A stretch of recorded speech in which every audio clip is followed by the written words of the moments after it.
Semoga anak-anak dalam keadaan sehat. Semoga anak-anak dalam keadaan sehat dan siap untuk mengikuti pembelajaran hari ini. Kembali Ibu Guru ingatkan, bagi anak-anak yang nobar atau nonton bareng, ingat kita masih dalam keadaan new normal. Sebaiknya tetap laksanakan 3M ya. Yang pertama, menghindari keramaian, mencuci tangan, dan tetap menggunakan masker. Anak-anak sekalian, mari kita berdoa dalam hati semoga pelajaran kita hari ini berjalan dengan lancar. Berdoa mulai. Berdoa selesai. Ayo silahkan anak-anak siapkan alat tulisnya, rapikan duduknya. Kemudian pada kesempatan kali ini kita akan membahas pelajaran PKN, Pendidikan Kewarganegaraan, dengan materi hak dan kewajiban sebagai warga masyarakat. Adapun tujuan pembelajaran kita hari ini adalah yang pertama, melalui video pembelajaran siswa dapat menjelaskan hak dan kewajiban sebagai warga masyarakat dengan benar. Yang kedua, melalui video pembelajaran siswa dapat menjelaskan contoh-contoh pengamalan hak dan kewajiban sebagai warga masyarakat dengan benar. Anak-anak, pada subtema 1 kalian telah mempelajari makna tanggung jawab. Ada yang masih ingat apa itu tanggung jawab? Hebat, benar sekali. Tanggung jawab adalah sikap dan perilaku seseorang untuk melaksanakan tugas dan kewajibannya yang seharusnya dilakukan, baik tanggung jawab terhadap diri sendiri, tanggung jawab terhadap keluarga, tanggung jawab terhadap masyarakat, tanggung jawab terhadap bangsa dan negara, dan tanggung jawab terhadap Allah Subhanahu wa Ta'ala. Anak-anak, selain tanggung jawab, kita juga mempunyai hak dan kewajiban sebagai warga masyarakat. Hak, kewajiban, dan tanggung jawab merupakan 3 hal yang berbeda, tetapi saling berkaitan erat antara satu dengan yang lainnya. Mengapa antara hak, kewajiban, dan tanggung jawab dikatakan saling berkaitan erat? Karena hak dan kewajiban bersifat kodrati, yakni melekat bersama kelahiran manusia. Jadi, semenjak kita lahir, antara hak dan kewajiban sudah berada atau sudah melekat pada diri kita masing-masing. Hak dan kewajiban tersebut harus dilaksanakan secara bertanggung jawab oleh pihak yang bersangkutan. Misalnya, untuk masalah hak, kalian perhatikan gambar di samping. Ini adalah gambar ketika anak-anak mendapatkan haknya di sekolah, di mana ketika di sekolah anak-anak berhak untuk diajari atau diajar oleh bapak dan ibu guru, kemudian dibimbing dan dibina. Selanjutnya, selain ada hak yang harus kalian dapatkan, kalian juga harus memperhatikan kewajiban-kewajiban. Misalnya, kalian perhatikan gambar di samping, ada salah satu kewajiban dari berbagai macam kewajiban yang harus kalian patuhi di sekolah. Misalnya, membersihkan lingkungan sekolah, di mana apabila kalian sudah mendapatkan hak di sekolah, secara otomatis anak-anak juga terikat oleh kewajiban-kewajiban atau biasa disebut dengan aturan-aturan sekolah. Selain aturan sekolah seperti membersihkan lingkungan sekolah, kalian juga harus menggunakan pakaian yang rapi, di mana hari-hari dari Senin sampai dengan Sabtu pakaian kalian sudah ditentukan, sehingga apabila tidak ditaati maka kalian sudah termasuk anak yang tidak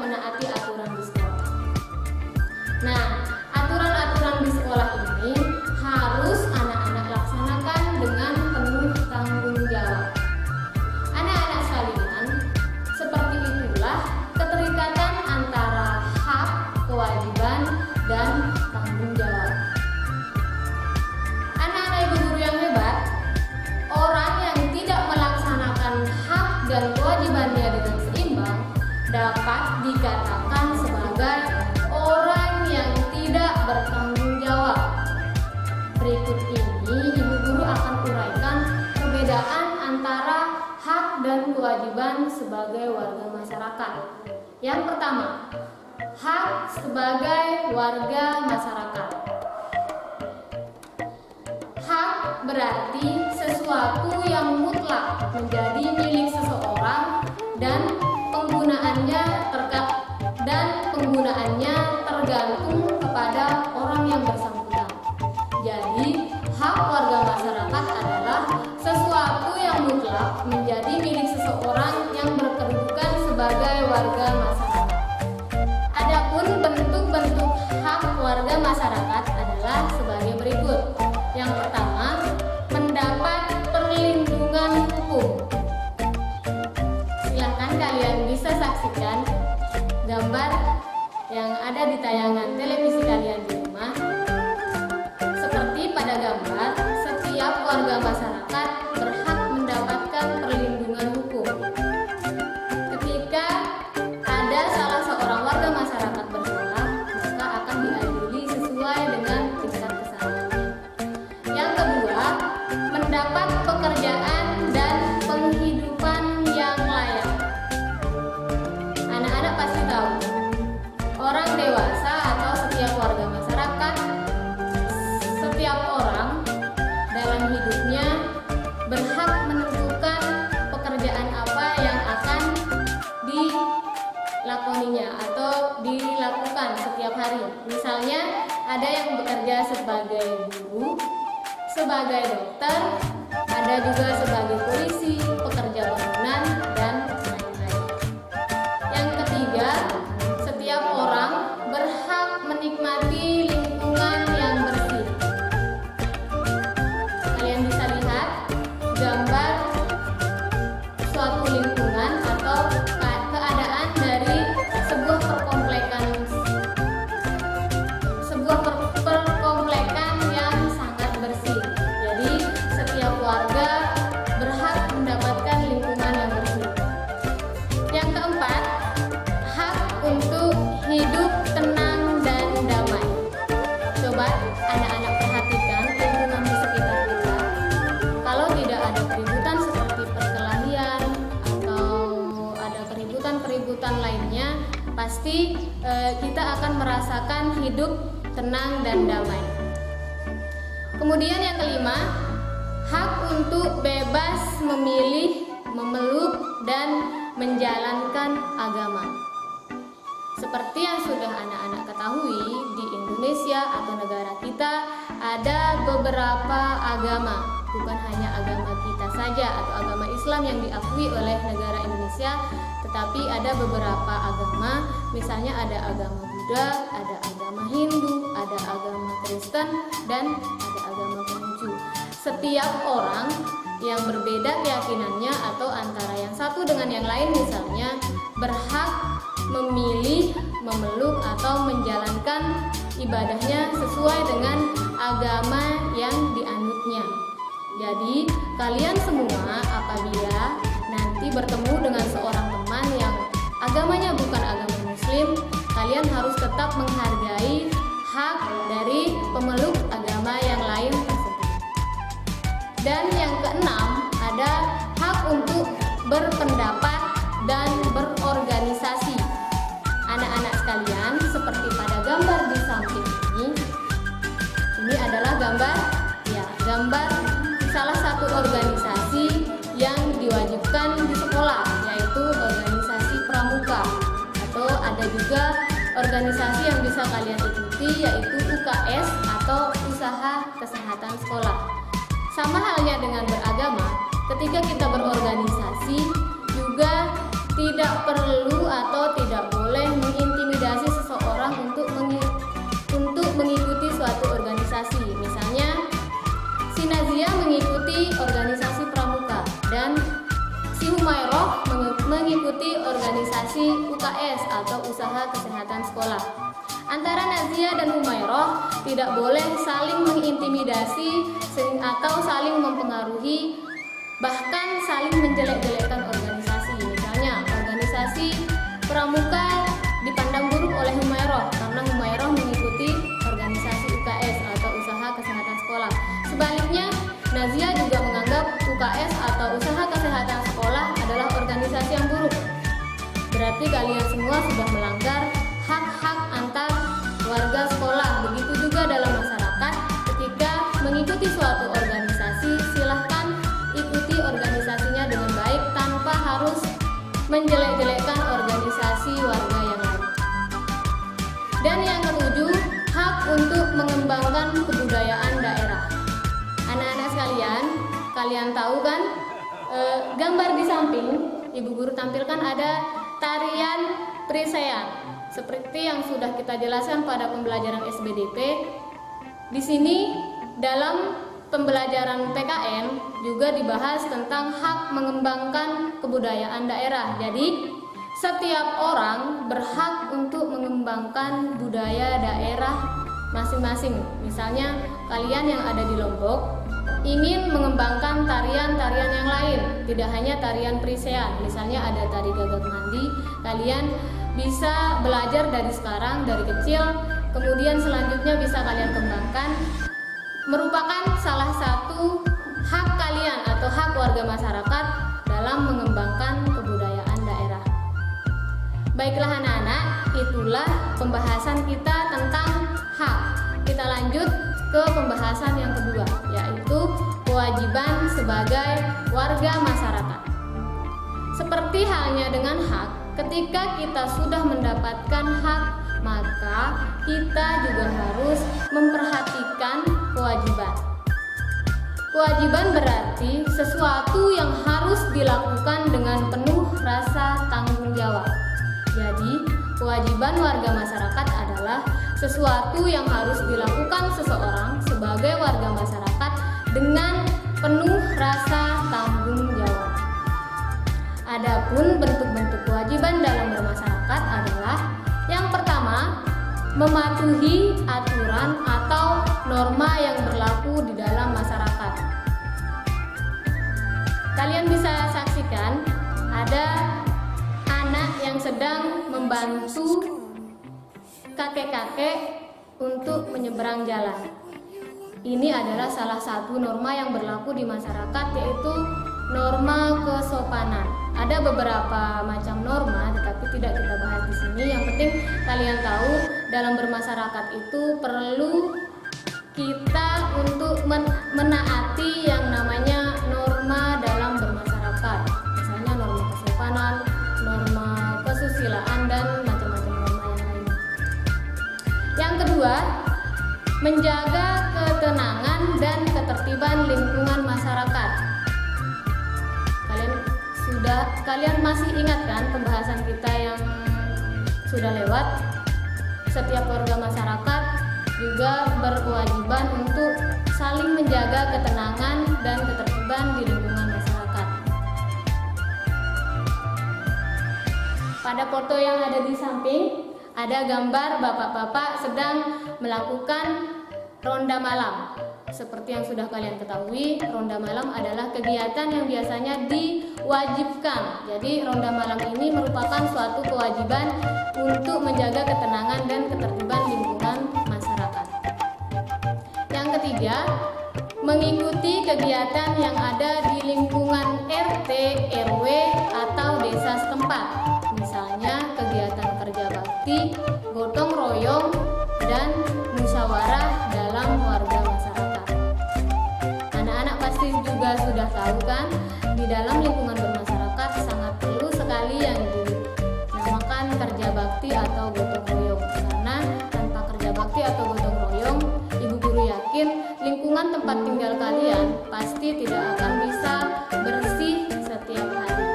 Karena biasanya orang-orang akan membersihkan di lingkungan tempat tinggalnya saja. Tapi sebagai warga masyarakat yang baik, silahkan kalian ikuti kerja bakti gotong royong yang dilakukan di lingkungan tempat tinggal kalian. Yang keempat, menghormati tetangga di lingkungan tempat tinggal. Ibu Guru yakin tidak tidak ada yang tidak punya tetangga, kecuali yang hidupnya di pedalaman. Yang namanya tetangga, kita hidup bersama-sama setiap hari, sebaiknya tidak menimbulkan adanya saling kebencian antara satu tetangga dengan tetangga yang lain. Kemudian yang kelima, membantu tetangga yang terkena musibah. Seperti yang sering dilakukan di kampung-kampung kita atau di tengah-tengah masyarakat kita, apabila ada seorang warga masyarakat yang sedang mendapatkan musibah, maka warga yang lain pasti akan datang untuk membantu. Misalnya musibah kematian. Kalian pasti tahu kan, yang namanya musibah kematian itu musibah yang membutuhkan dukungan, baik itu dukungan perasaan maupun dukungan materi bagi keluarga yang sedang mendapatkan musibah.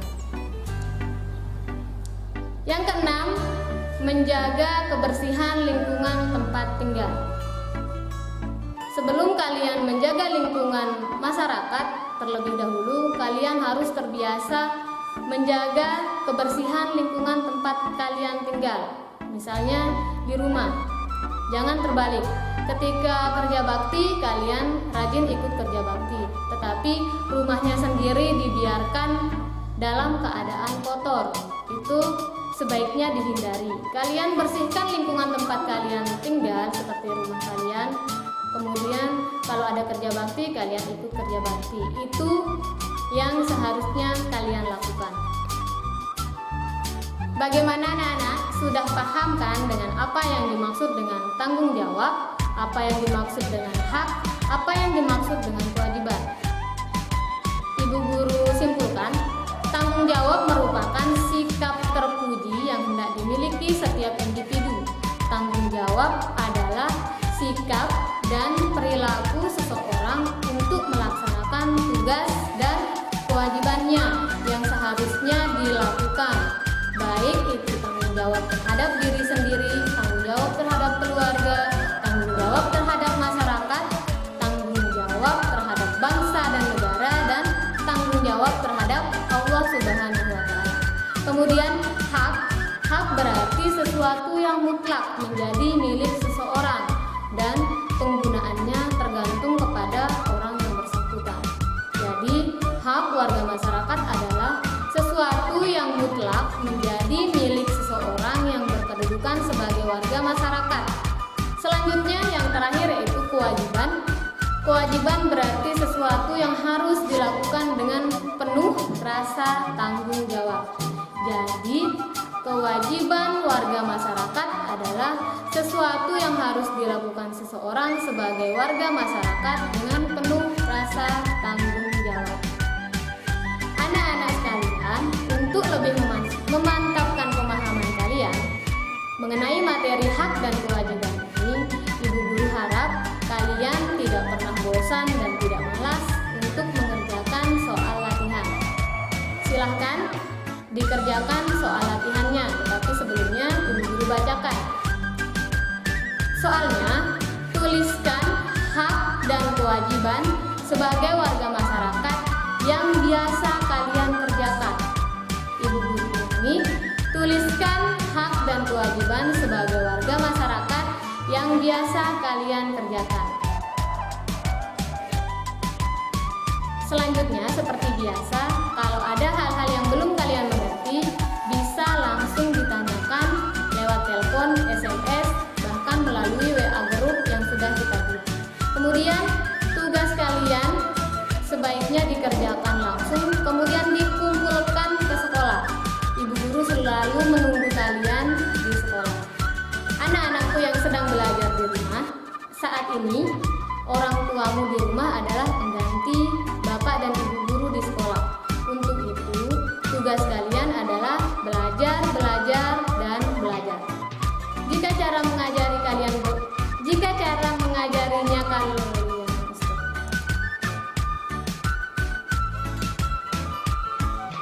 Jika cara orang tua kalian berbeda dalam mengajar kalian di rumah, sebaiknya kalian sabar, karena saat ini orang tua kalian sedang mendidik kalian dan hanya sementara menggantikan bapak dan ibu guru mengajar kalian di rumah. Anak-anak yang hebat, belajarlah menjadi anak yang sabar dan bersyukur, selalu berbakti dan menuruti perintah orang tua di rumah. Walaupun cara mendampingi kalian belajar tidak seperti bapak dan ibu guru di sekolah, tapi orang tua adalah pendidik kalian sepanjang hayat. Anak-anak, sampai di sini pembelajaran kita hari ini. Mari kita berdoa semoga apa yang kita pelajari hari ini bisa kita pahami dan kita amalkan dalam kehidupan kita sehari-hari. Sekian dari Ibu Guru. Assalamualaikum warahmatullahi wabarakatuh.